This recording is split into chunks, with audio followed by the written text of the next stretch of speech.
This is the Vision with Execution show. My name is Adam Torkelson. This is the 7th or 8th episode I've ever recorded in podcast world. And I've got a really awesome guest today. He's a good friend of mine, first and foremost. And we've done business together, which is always, that's how I like to do business with people. I like to get to know them first, know that I can trust them, and then just take a leap into working with them and seeing how it goes. And I've been working with Andrew Hogan for many years. I invested some capital into the fund that he represents, and he's not the CEO or the founder of the fund, but he's one of the smartest guys I know in the real estate investing world. And we're going to talk a little bit about real estate investing, I'm sure, because I want Andrew to talk about what their company does. He works for BAM Capital out in Indiana. But just for kicks and giggles, Andrew, why don't you tell the listeners, all 20 of them, a little bit about you? Maybe you could even tell what you remember about how we met. So, floor is yours. Thanks, Adam. It'll be 20,000 one day. And we're both fans of courting before you marry. So slow and steady is a good way to start a partnership.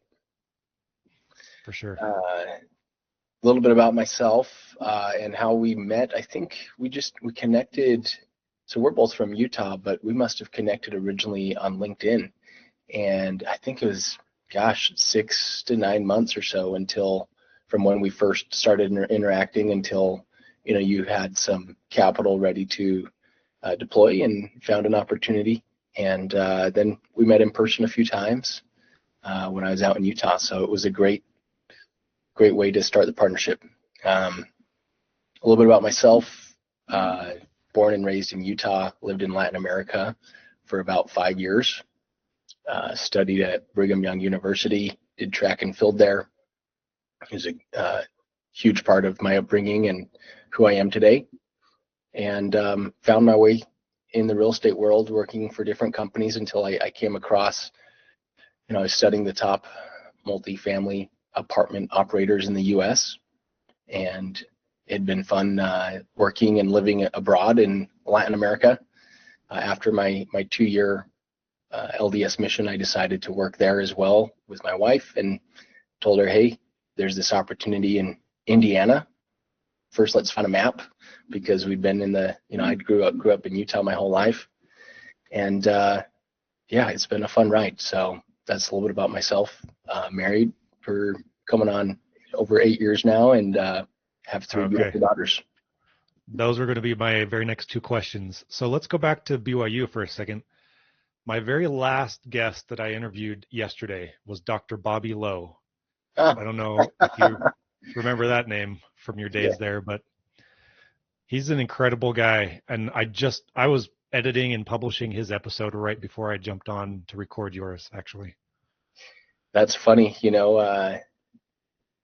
My father was a big part of me getting into BYU and just training and working out in high school, going to the gym early mornings. And somehow we ran into Bobby Lowe at a BYU track meet, and I did personal sessions with him. Oh, awesome. About once a week. So if it weren't for Bobby, I probably wouldn't have gone to BYU and done track and field there. Wow. That's incredible. I had no idea. I love that. That's cool. The world gets smaller the longer I live in Utah for some reason. It's a small world. And Bobby, he's all about performance, enhancement and performance psychology. And he introduced me to Craig Manning, who I think you and I have talked about before. Yeah, I read the book that you recommended from him, Good. The Fearless Mind. Good. Yeah, I'm rereading that right now with the team. It's a great one. So the concept of my show, Vision with Execution is Reality, is basically the opposite of what Thomas Edison is attributed with saying. And I don't know if you know that quote very well, but I'll just say vision without execution is hallucination. And I just got fascinated by that concept last year, really for the first time. So I read a bunch of books about mindset. I read the book by Napoleon Hill, Think and Grow Rich. That was the first time I ever read it, was last year. And so I've put a ton of time and effort into thinking about my own mindset and how the things I think about and say to myself internally really turns into my reality one way or the other. No matter what I'm experiencing, it could be anything. I could be having the largest tsunami in the world hitting my home, and I just know now, after having put a lot of practice into my own mental training, humans are capable of so much more than they ever realize, and it just starts with the way that you think. And so that's something I wanted to start talking about with you on our episode. Two questions I always ask my guests are, number one, what is your vision for 2025? And that could literally be about anything you want, personally, professionally, whatever. And then the second follow-up question is, how are you going to execute on that vision? And we could even go so far as to say, how do you personally create visions in your mind? How do those actually look? Are they more like audio and visual visions, or, I'm super curious about how everybody's mind works when it comes to that stuff. So I'll let you do the talking if you want to start somewhere within that whole concept. I love it. Thank you, Adam. Yeah, some people give that Think and Grow Rich. They throw dirt at it because they say, well, you still have to act, right? Of course but you have to act it out in your mind first, and then you have to make it a reality and get to work. In the high school and college days, track and field was my dream, my passion, my vision, and I'd visualize the perfect pole vault jump. And for several years after college, every time I'd close my eyes, I would imagine myself, without even trying, because I'd done it thousands of times. Every time I close my eyes, I'd imagine, the perfect pole vault and breaking the world record. And it took a long time to shift that to something else other than pole vaulting, right? Because that's not all that there is in life.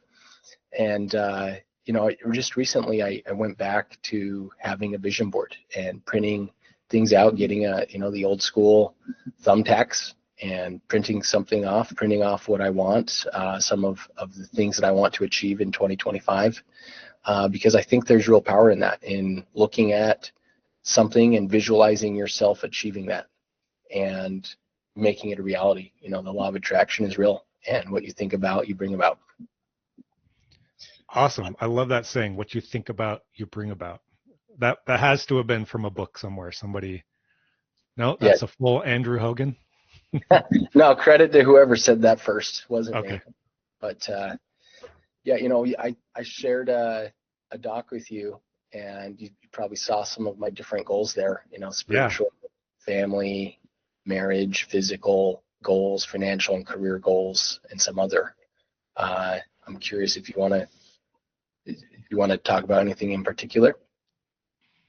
Well, the things that stood out to me were how specific you got. Not necessarily the exact line items that you have on there, because you have more goals than anybody I've met in recent history, at least outlined and defined very deeply and intentionally. And that's what stood out to me the most. Honestly, I don't remember what your income goal was, but I noticed that you had one, like a specific amount of money that you wanted to make this year, and an amount of money that you wanted to invest. And maybe this could be a good time to talk about BAM Capital, because I know that one of your investing goals was to actually put money into the fund that your company manages. Yeah, and it can be a rabbit hole for me. So this was kind of a simplified version I shared with you, but if I let my mind go too long, then I get extremely specific and work for it on hours and hours. So I'm glad you thought that was, very specific. And I love to put my money where my mouth is. I love to, speak with investors and share about the benefits, learn about their goals, and if they want to diversify away from the stock market into tangible assets like real estate, multifamily. Specifically, we do institutional multifamily apartments, mostly in the Midwest, that have upside appreciation. They're in great locations and great, the great school districts. And there's a strong belief that we can insert our vertically integrated property management to make some managerial efficiencies there. And it was a great time. It felt great when I finally was able to make my first investment into a BAM property a few years ago. And I have a goal this year to kind of double down and invest more capital and continue to appreciate that. So that's a little bit about BAM and what we do. We've got right now 1,400 investors like yourself, and there's no way I could manage everybody. We've got a good team to talk with everybody, but the times I get to go and meet the Adam Torkeldsons of the world, it's much more meaningful when I get to see you in person and see the real impact on your family. Well, I'll be the first to say I've been, of all the investments I've done over the years, I only started investing 2016, and BAM Capital is the most consistent performing investment that I've made. And I honestly have no idea how you guys operate on your back end and how you do things. And frankly, it doesn't matter to me. All I care about is that what I was initially promised, and this was just based on documents that everybody looks at, your prospectus, your PPM, all that stuff. Yep. You guys fulfilled on it. And I know how difficult that can be, especially given the economics of everything that's happened in the last 6 years or so. It's an incredible testament to the way you guys operate. And obviously, I am not getting paid to say any of this stuff. I'm just being honest and just talking about my own experience. And other people's experiences may be different from mine. I have no idea.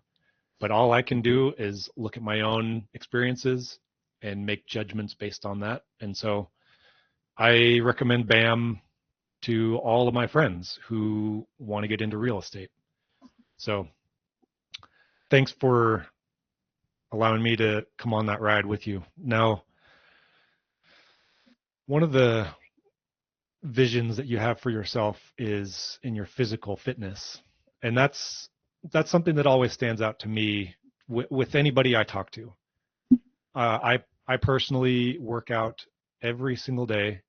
I go on a 20-minute walk every day, and I'm very intentional about my own physical fitness. And I remember from the few times we've met in person, you do keep yourself in good shape.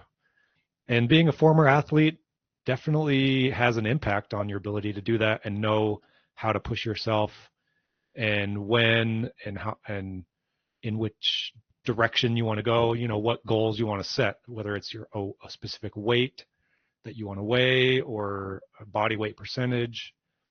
So tell me a little bit about how you came up with your own personal physical fitness goals for 2025. The first time we met, do you remember the first thing that you said to me was?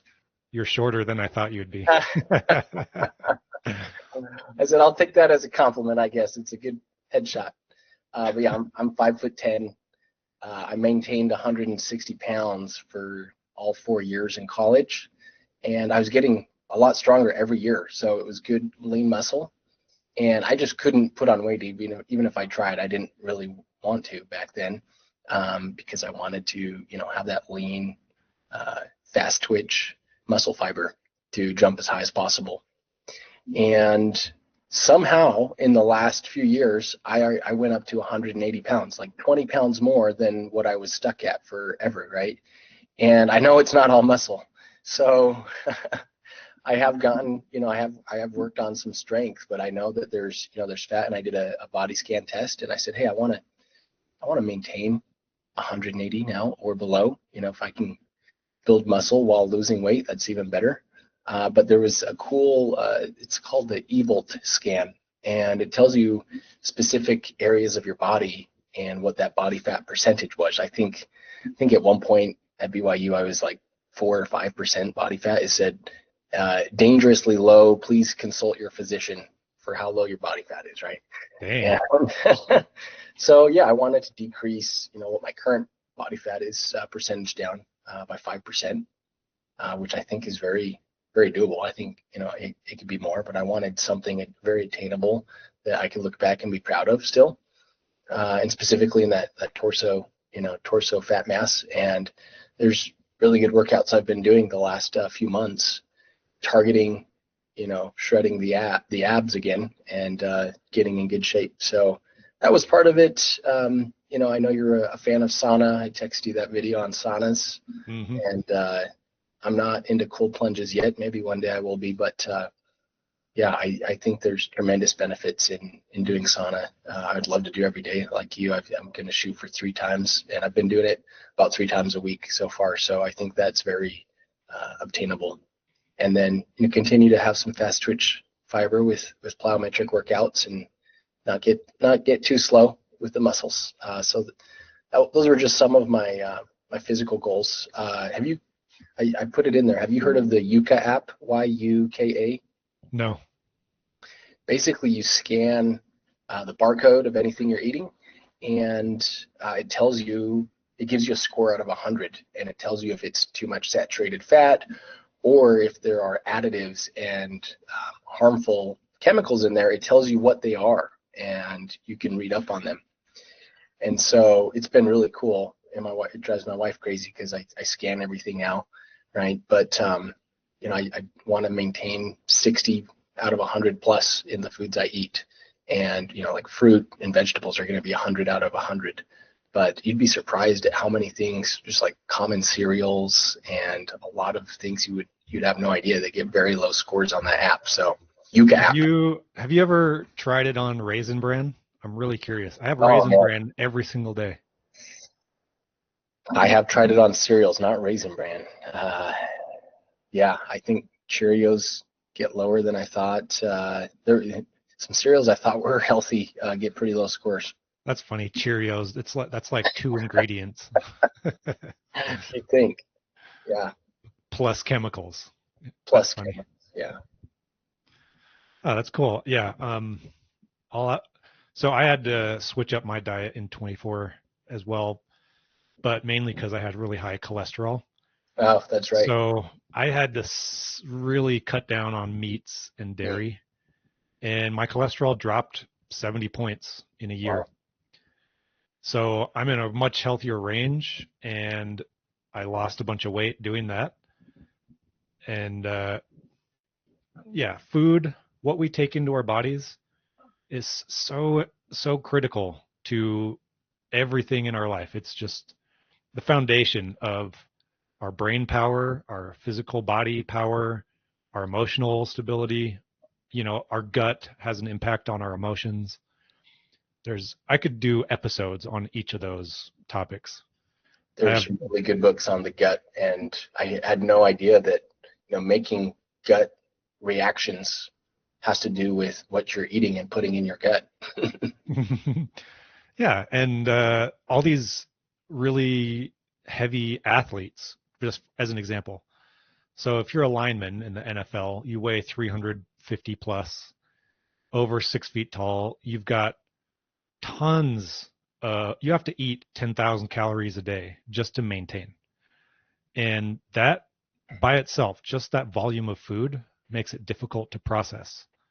Anybody's body, doesn't matter who you are, it's difficult to process it. And so if you don't know some of these ways to help your digestion work when you're doing that volume of food, you're going to get indigestion and acid reflux just by default. And it's funny, I was talking to a guy who invented a product called Life Cider. It's apple cider vinegar with some energy and focus ingredients, but a lot of NFL athletes use it. and they A little sell bit it more in. bearable than a little bit more bearable to digest to drink than just guzzling down apple cider vinegar. Probably tastes Yeah, better too. it actually. I hope this guy doesn't listen to this episode, but I think it tastes disgusting. Just to be brutally honest. Um, but it's incredibly healthy for you, and some people that I met really liked the taste of it. I'd prefer to just down a quarter cup of apple cider vinegar straight if it were me, because you get all the health benefits. But little simple hacks like that with ingredients and products that we have heard of for centuries. Apple cider vinegar has got to have been around for a long time. I had to drink it growing up when we were sick, and it's so funny. People are just now coming around again to all these cool natural organic products that they have so many benefits for our health and wellness. Amen to that. One thing I started doing last year, still have a lot of these left, and I'm probably just going to buy the ingredients. Joe Rogan's company called On It, they use a black label. It's Oh the yeah. smallest form of alpha brain. It's pretty good, and it doesn't overload you with caffeine either, but it just helps me to stay focused and not have a crash versus, guzzling down an energy drink every day. Right. And that's one of the reasons why I invested in Nanohydrate. And Right. I take a Nanohydrate every single day still, ever since I first invested back in 2016. And actually, as of right now, I'm like a 33% owner. I've just been buying more and more ownership. Yeah, congratulations. Yeah. Anyway, this isn't the show about Adam and what he does. This is the Andrew Hogan Vision of 2025 show episode. So I think we've had a really good episode here, Andrew. And I like to try and make these as efficient and helpful as possible. It's funny, I've got a bunch of kids, 17, 18-year-olds listening to my show just because that's how old my son is. And his friends all think it's so awesome that I have this show. And so the attention span of a 17, 18-year-old is not too long. I got to give them credit though. I know a lot of them who've listened to all my shows all the way through. So good on them. Yeah, I don't know if mine's much longer, if I have much longer of an attention span than when I was 17 or 18. But yeah, congrats to those who make it through and are doing the work at an early age. Yeah, I love that you're able to spend some time with me today. And I'm going to sign us off. This has been the Vision with Execution show. Andrew Hogan from BAM Capital. He's awesome at real estate investing. And we'll catch you on the flip side. Thanks, Adam. See ya. Okay.